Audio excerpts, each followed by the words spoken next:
You're listening to Two Beers Until Phronesis, a philosophy podcast by students and graduates. Whether you've never heard of philosophy or have a philosophy PhD, we hope you enjoy these conversations as we discuss some of life's big questions over a few beers. Enjoy.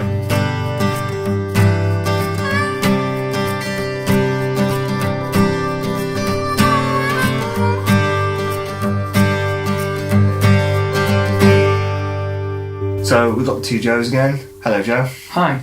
And hello, Joe. Good evening. So today we're going to be talking about the 1982 film Blade Runner and its sequel. It was released in 2017, Blade Runner 2049. Because there's a lot of philosophy in the film, and I thought it would be an interesting one to do. We watched it a couple of weeks ago, had a little movie night, and we had a few ideas of things to talk about today, but we're mostly going to do it off the cuff, because I think that's the way we like doing these episodes now. But before if you can't already tell. It's because I can't remember the plan, that's why. But yeah, I thought a good question to open with, very briefly, would be to try and have a go at defining what art actually is, and therefore what film is, and what makes a good film and what makes good art. So I'm gonna throw out a definition of art. So the definition that I've heard and that I quite like is that art is the communication of an intention, of like an idea. It has to have an intention. I think intent is important. That's like, I know that's pretty controversial. We can maybe get into that. But I think it's the communication of an idea or a feeling through a kind of culturally accepted forum or medium. So like sculptures or video games or films. The reason I think that intent is so important is because, let's say you think Blade Runner is about drugs. Like, a lot of people like this literary theory called death of the author. You heard of it? No.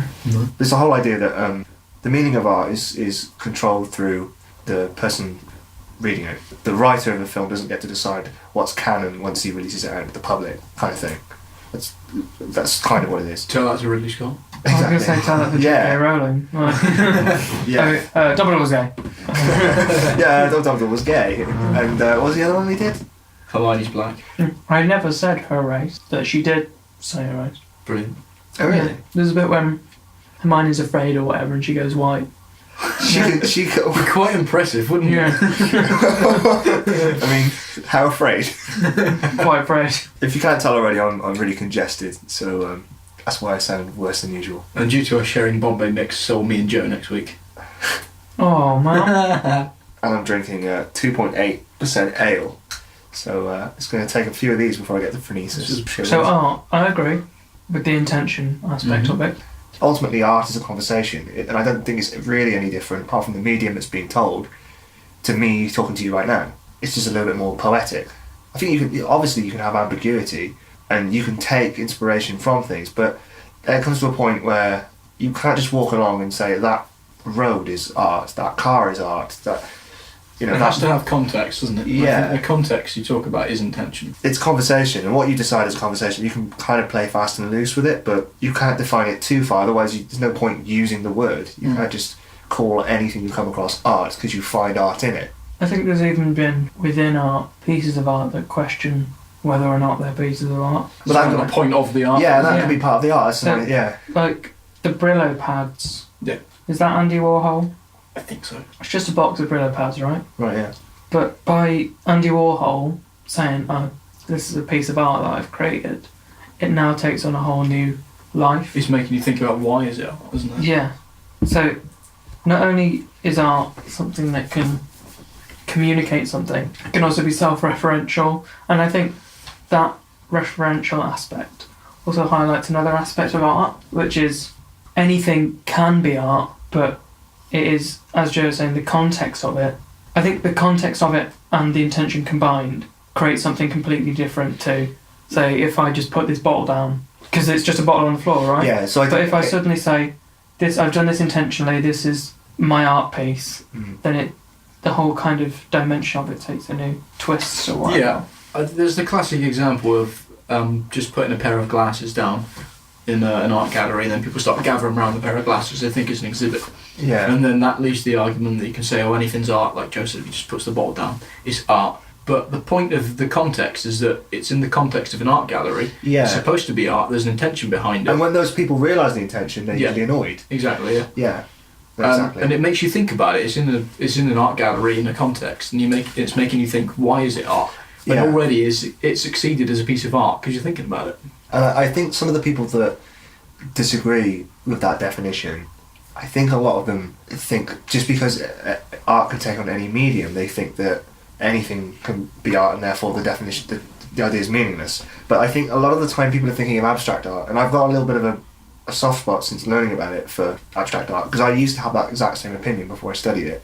You know, a dot on a page or whatever, it isn't art. But when you look at a lot of Jewish art, a lot of it has to be formless, and a lot of religious art in general, because to make forms is idolatrous. It's like, especially human faces, to depict human faces, especially of holy people as well in Islam, but human faces in general in Judaism is seen as a massive affront to God. It's not like sinful, you don't get punished for it, but it's something that Jewish people take upon themselves to not do. It tends to lead to the issue of worshipping the image rather than the thought behind it. Yeah.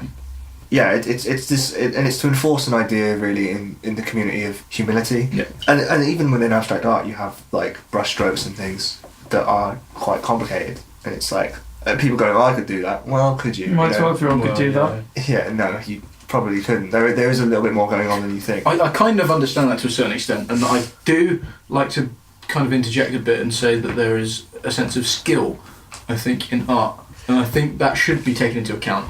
That skill being put into art should be considered a part of art. But when we talk about that, I think even presenting a piece of abstract art or a piece of art that's I can't remember the artist, but the urinal in the art gallery, even that takes skill, because it's the skill to make people think, if you know what I'm saying. He's put it there, and he's thought about it. He's not just put a urinal in an art gallery, he's thought about it to make other people think about it. Yeah, the skill to try to challenge. The skill to challenge, I want to be clear that I don't mean skills in terms of how good you are a painter, but the skill to be able to provoke thought. Although, that is the convention, I think, in traditional. Yeah. So is Blade Runner a good example of art?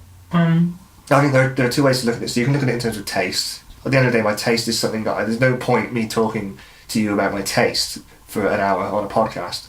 Where does that conversation stop? Am I going to start talking to you about the fact that I like toast? Or it's like there's only so much I can communicate through those kind of ideas. So I like to think of it a little bit more objectively in terms of how the film's made, and more importantly in terms of art. Does it have an intention that's discernible, and does that intention resonate with audiences? So if you release a song for the purpose of money, it kind of has a false intention, like an ulterior motive.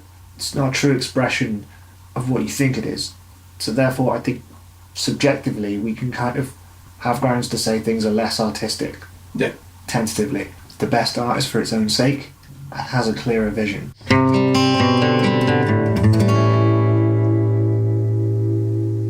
We should probably say from here on out there's going to be spoilers. So I hope you enjoyed that really dry conversation about art, because if you wanted no spoilers, that's all you're getting. It's based on a novel by Philip K. Dick called... Does anyone know what it's called? Android's Dream of Electric Sheep. Fuck, alright. Yeah, nice one, Connor. Yeah, this is research. That's the only research I've done, and you fucking showed me up. There's a bit where Decker goes to a police station that he's not been in before. Everyone in the police station is replicant. That's probably the most interesting part of the book. We should actually explain what Blade Runner is, for a start. Okay, so Blade Runner is a science fiction noir film. It started its own genre. Noir is those kind of gritty 30s fucking cop films. It's set in the future, and it follows a Blade Runner, Rick Deckard, played by Harrison Ford, who is a kind of cop who hunts down artificial people called replicants. He's sent to retire them. Yeah, that's the important thing, retire rather than kill, implying that they're not humans. Mm-hmm. Which I think is the central theme of the film. So who else is in it? The woman. Sean Young. Yeah, who didn't get to reprise a role in the sequel, really. Ish. But yeah, so and Rutger Hauer plays the leader of the replicants. Roybot. Yeah. So Deckard is forced out of retirement to pursue, are they Nexus 5, Nexus 6? What? Nexus 6. Nexus 6 replicants, who are like the most advanced yet. And their purpose is to work off-world, fighting wars and... One of the first parts of his investigation leads into Sean Young's character, who doesn't realise she's a replicant. He goes to Tyrell, the big business guy who creates all the replicants, and he's kind of fascinated with Sean Young's lack of awareness that she's a replicant. But she's also a new model. In testing her, he finds it more difficult to determine that she is not human. You're reading a magazine, you come across a full-page nude photo of a girl. Is this testing whether I'm a replicant or a lesbian, Mr. Deckard? Just answer the questions, please. He goes back to his apartment. I think those are the moments where it tries to ponder the nature of humanity, which we'll get onto in a second. And the only other thing that really happens is he hunts down the replicants one by one until there's only 2 left. The 2 seek refuge with a designer of replicants who himself is aging rapidly because these replicants are built to die within a 4-year lifespan. I've never seen that link. I'm a dumbass. Really? Yeah, he's the human equivalent of that. Yeah, that's why they have this little bond. Oh. We're so happy you found us. I don't think there's another human being in the whole world who would have helped us. So, how many times have I seen that film? Dumbass. And the Rutger Hauer Roybot kills Tyrell after Tyrell tells him there's no way to expand his age beyond what's been programmed. And Harrison Ford finally catches up with them all. There's a brief gunfight, and Rutger Hauer acts like an absolute madman, running around howling, crying. I mean, I'm not going to say overacting, but... I can see you!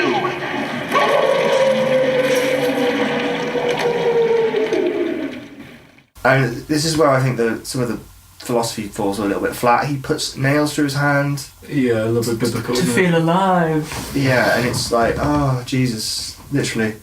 Like, what's going on? And then he's trying on different accents for some reason. He's smashing his head through walls, and Harrison Ford's just going, rah! Just like running away, not really saying anything. You better get it up. I'm gonna have to kill you. Unless you're alive, you can't play, and if you don't play... And the chase culminates through some pigeons and up onto a rooftop, at which point... Isn't one of them a dove? Rutger Hauer saves Harrison Ford from falling and dies himself and gives this little subdued speech about tears in the rain. I've seen things you people wouldn't believe. Attack ships on fire off the shoulder of Orion. I watched sea beams glitter in the dark near the 10-house gate.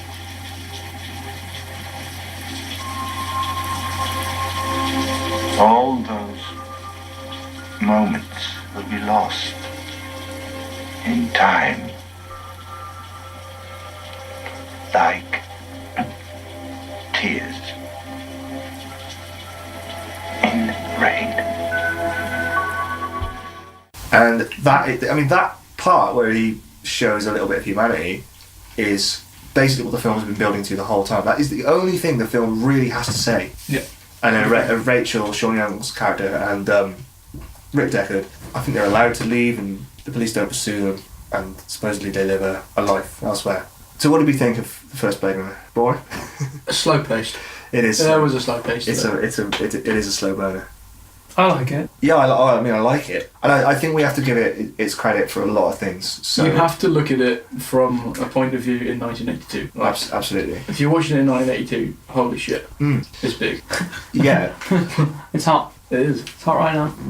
so obviously it's this high tech dystopia in which the world's. I think the backstory is like the world's gone for a nuclear war. I didn't know that. They don't mention it at any point in the film, but I mean it's pretty obvious through the aesthetic. And it has this very unique aesthetic, especially at that point. Very dreary. Did it invent Cyberpunk? Pretty much. So Cyberpunk is the use basically of fucking claustrophobic amount of neon advertisement, and or at least that's how Ridley Scott saw it. There are a few films, which this is something I wanted to talk about. There are a few films recently, I think Ready Player One might be an example, where lots and lots of neon lights and advertisements and shop fronts and things dominating the cityscape is meant to be seen as cool, like in Altered Carbon.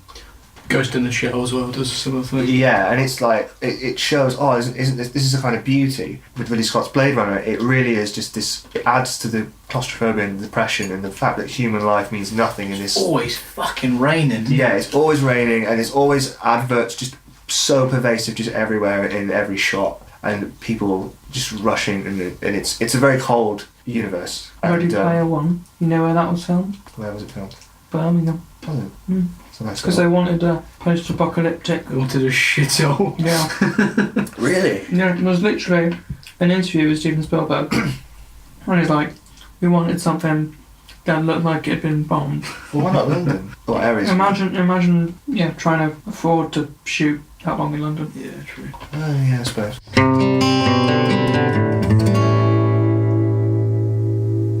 When we're critiquing this, I'm less interested in effects and things, and even plot holes. I really want to get to the themes and the characters and whether they work, and whether they came across the way Ridley Scott intended it. Yeah. I think the first film's ambitious, but I don't think it pulls the themes off quite as well as some fans think it does. Yeah. I just want to talk about what's good, first of all. So what did we like about the film?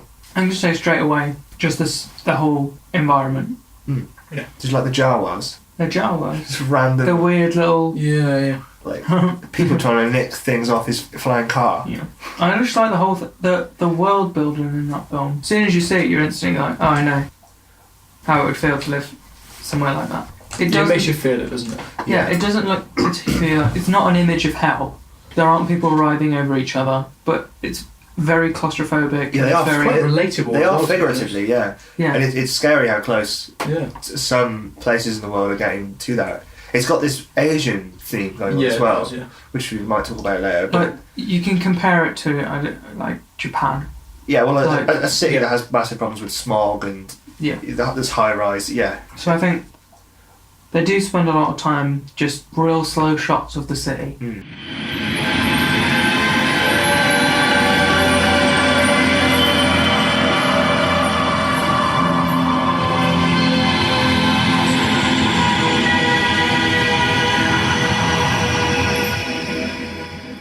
I think that's part of the craft. I think I'm not sure if that's bad but I'm not sure if it makes for a very entertaining watch at times. Sometimes you're like, oh, this is great. I'm seeing this massive cityscape and this slow journey. It's world building. Other times, we'll talk about the zoom and enhance scene, Oh, Jesus. which is easy to nitpick on, but it's just Harrison Ford sat there looking at a screen, going zoom and enhance, move left, move right, zoom in, just doing that for about 4 minutes straight. Yeah. Yeah. And there are only about 2 action scenes in this entire film. A lot of it is either establishing shots or dialogue, which is fine. Or you're just looking at things. Yeah.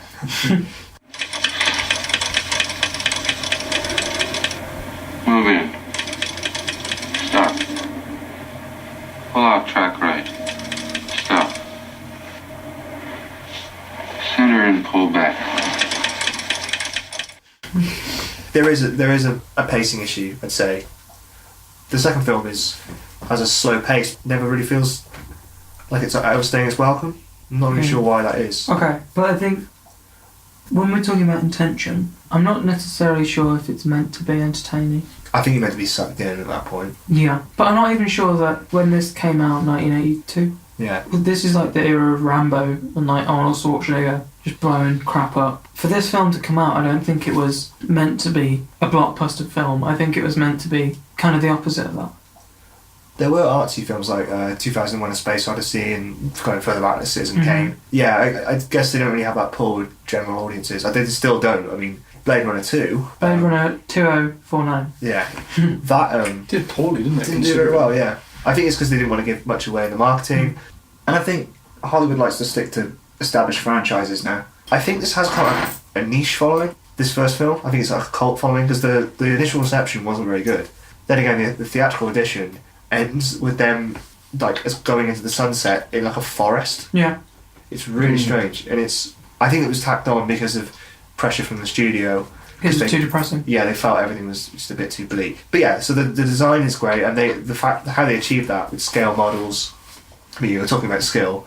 The use of matte paintings and real models not only helps make it look really realistic, but it's just nice to see that kind of crowd. I think you brought up a good point a minute ago, talking about the end scene where it's, it cuts away from the bleakness. But I just want to kind of make clear, it's not nice to watch the majority of the film. It doesn't make you feel nice. It's not supposed to, I know, but watching it is really bleak, and it does make you a bit depressed thinking about it and watching it and seeing this crowded space where it's always raining and it's dark and it's full of advertising.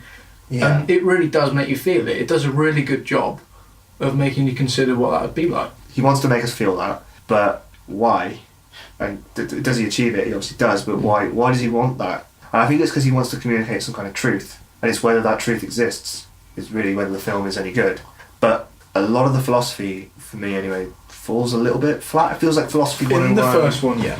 Yeah, in the first, a little bit yeah. kind of discount philosophy in it. Should we, before we start criticising it, explain what attempts at philosophy are made? Yeah, of course. Okay, yeah.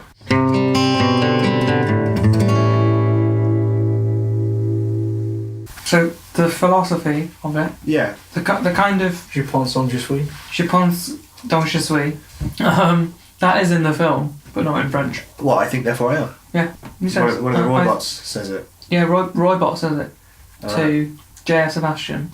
Like, I think Sebastian, therefore... Oh, of course. Yeah. What qualities do you think something needs to be alive? Oh, God. I think the base question is, were they alive? And then from that is, were they, like, human? Because they're made in a factory or whatever. Mm. Well, consciousness, self-awareness. Yeah. An awareness of an awareness. Mm-hmm. Is that it? More specifically. Not really. Like, I asked a biologist this question, and they said a central nervous system, which is fine. So, well, it's not really. It's not a proper answer. I think he was probably describing sentience, not consciousness. Mm. It doesn't have to be poetry, or maybe it is irreducible. Maybe it can only be really communicated through prose. But I think if I was going to give it a definition, it would be awareness of awareness. But do you think that... Yeah, well, the replicants are clearly concerned about their... It's a sense of what it's like to be that thing. Yeah, I guess the idea of awareness recurring, like awareness of awareness of awareness. Because rabbits don't walk around going, I'm a rabbit, and I know I'm a rabbit, and I know I'm a rabbit. They just eat shit and shit. Yeah. Because a lot of people say, well, how do you know? And it's like, that's not how the burden of proof works.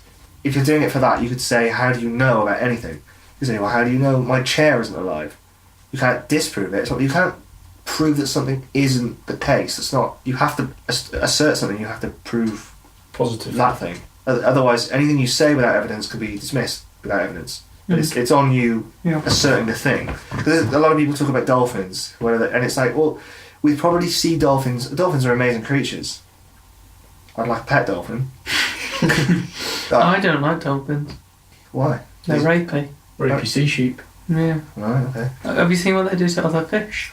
I haven't. Well, they're not. First of all, they're mammals, but they nice save. They kind of, I don't know how they do it.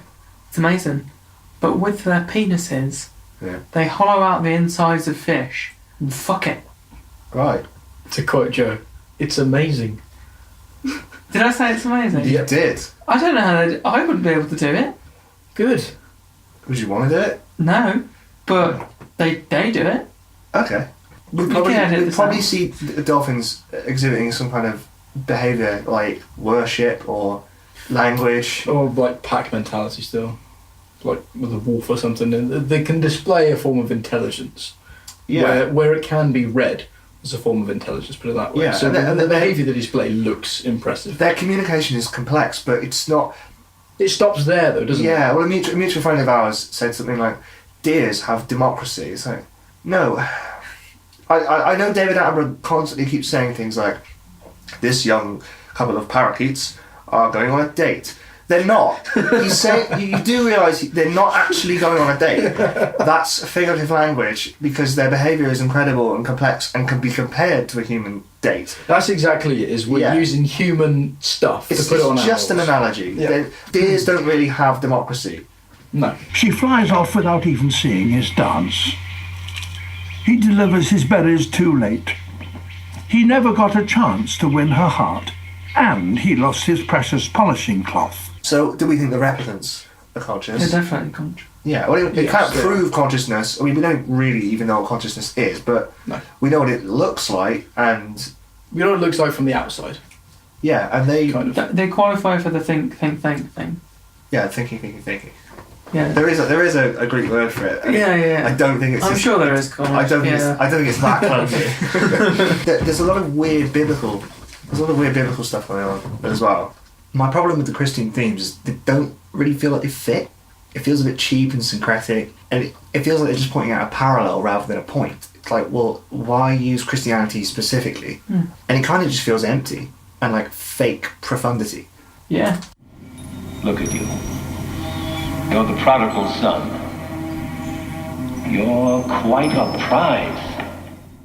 The conversation with when he meets his maker, literally, Yeah. when he meets Tyrell, And the it boy- kills him. and kills him through his eyes. That's another thing. Eyes are this massive thing. The eyes are a big thing, aren't they? Yeah, you know, eyes being the window to the soul. The first shot of the film opens with eyes. Eyes are a massive part of the Voight Kampf.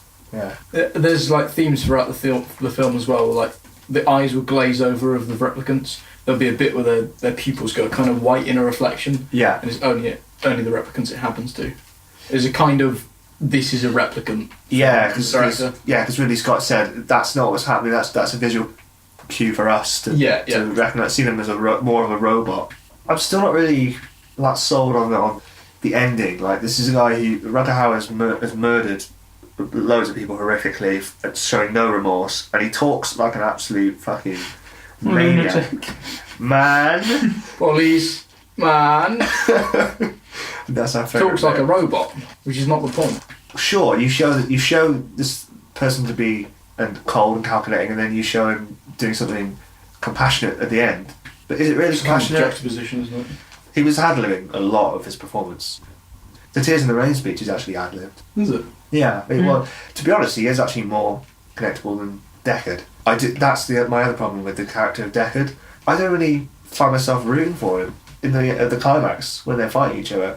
I'm just like, you don't have any control as well. That's the problem. The guy has no agency. He's just sleepwalking through a job he doesn't want to do the entire film. And if he doesn't care, why should we?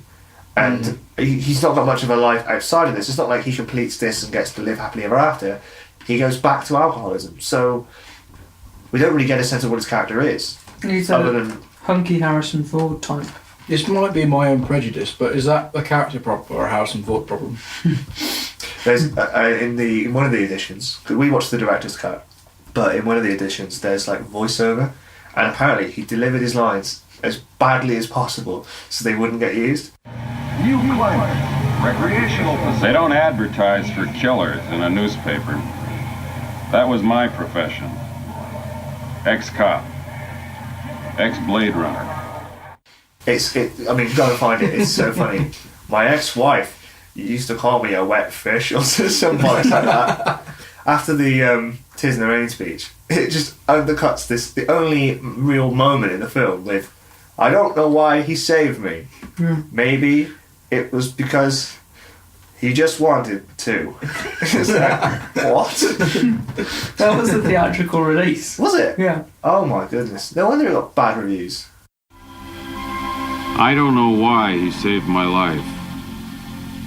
Maybe in those last moments he loved life more than he ever had before. Shit.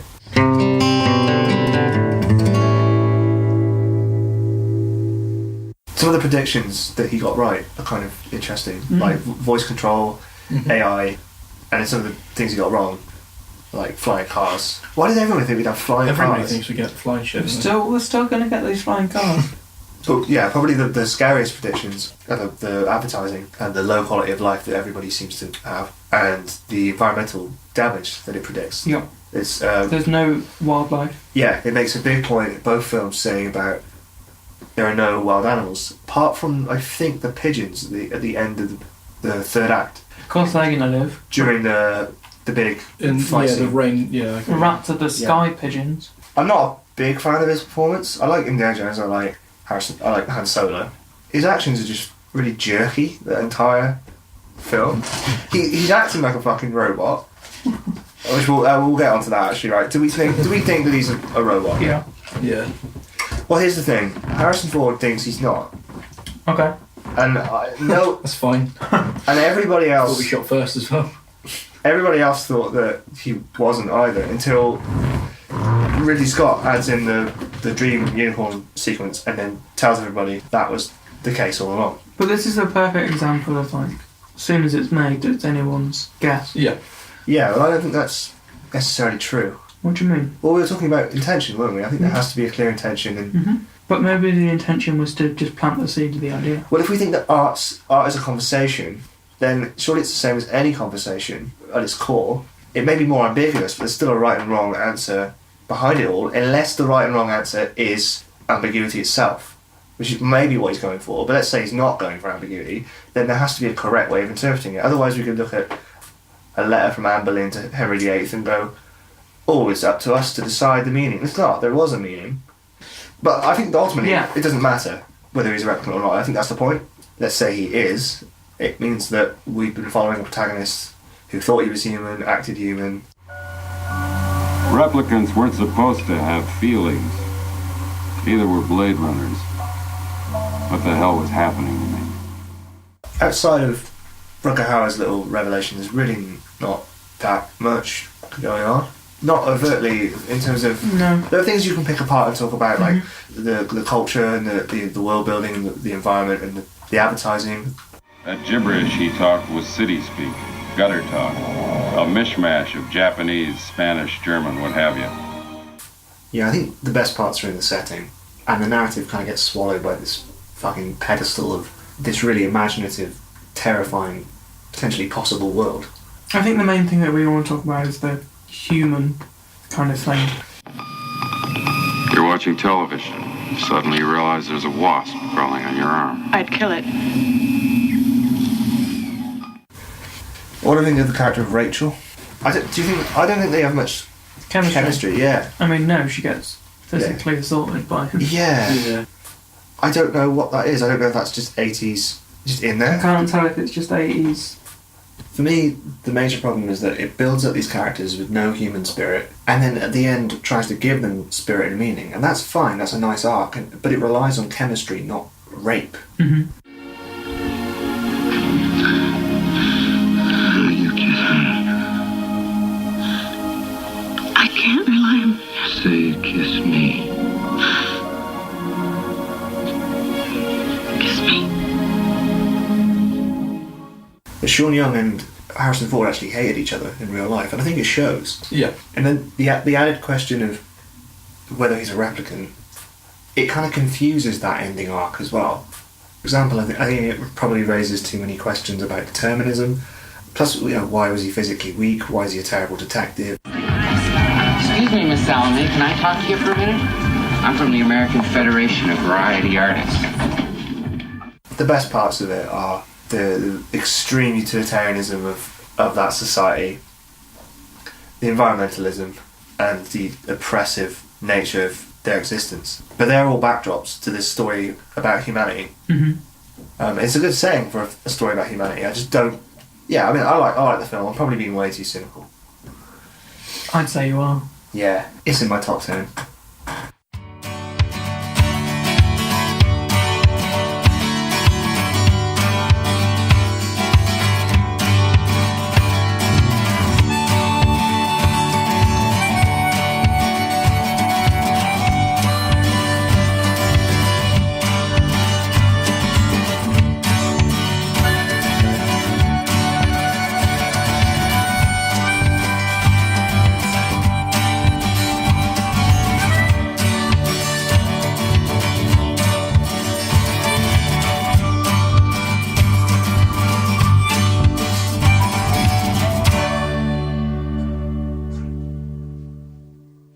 I want to pick up on a bit of... I've just written Sean Connery. Why? I don't know. Maybe Sean Connery was... Here's a fun fact for you. For a role. Sean Connery is like 5 years older than Harrison Ford. Really? Fun fact. Don't associate that, do you? No.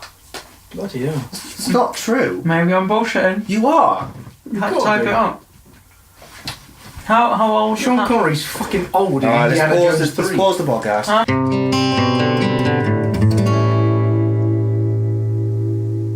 Yeah, Carry on. 12 years older.